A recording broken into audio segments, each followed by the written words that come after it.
আমাদের যিনি প্রাক্তন প্রধানমন্ত্রী শেখ হাসিনা জবের থেকে উনি ওখান থেকে চলে এসছেন এবং যেভাবে ওনাকে ওখান থেকে বাধ্য হয়ে ওনাকে যে বাংলাদেশ ত্যাগ করতে হলো আমরা সবাই জানি।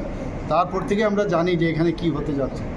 সমস্ত ওই জায়গার যত উগ্রপন্থী ছিল, জেল থেকে চুর ডাকাত মানে বিভিন্ন ক্রাইমের সাথে যুক্ত, তারা দেখলাম মানে তালা খুলে দিয়েছে জেলে। তো এক্সপেক্টই করা যেতে পারে যে কী অবস্থা। এবং যেহেতু এটা একটা ইন্টারন্যাশনাল বিষয়, এই বিষয়ে এখান থেকে আমাদের সবসময় আমাদের যা নিয়ম সেই অনুযায়ী সব রিপোর্ট আমরা দিল্লিতে আমরা জানিয়েছি এবং যে কোনো পরিস্থিতিতে আমরা কিন্তু তৈরি আছি, এতটুকু আমি বলতে পারি।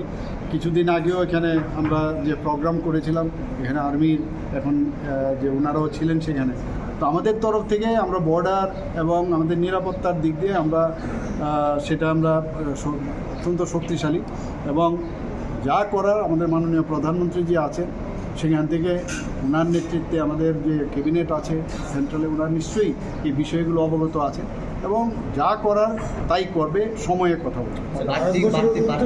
নিরাপত্তার ব্যবস্থা আমি তো বললাম অলরেডি, তো আমাদের মানে যখন প্রয়োজন হবে।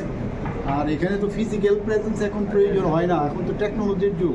আপনারা দেখেছেন ড্রোনের মাধ্যমে ঘরে বসে S-400 আমাদের এখন আছে। So air defence system everything, এখন না ফিজিক্যালি বর্ডারে দাঁড়াতে হবে তারও দরকার নেই। তো এইসব টেকনোলজি ভারতবর্ষে কী আছে, কিছুদিন আগে আসাম রাইফেলসে অলরেডি আপনারা দেখেছেন ডেমনস্ট্রেট করেছে দ্যাট উই আর অলরেডি মানে ready for any situation ochre. Sir, Indian High Commission officer উপর arrest করেছে।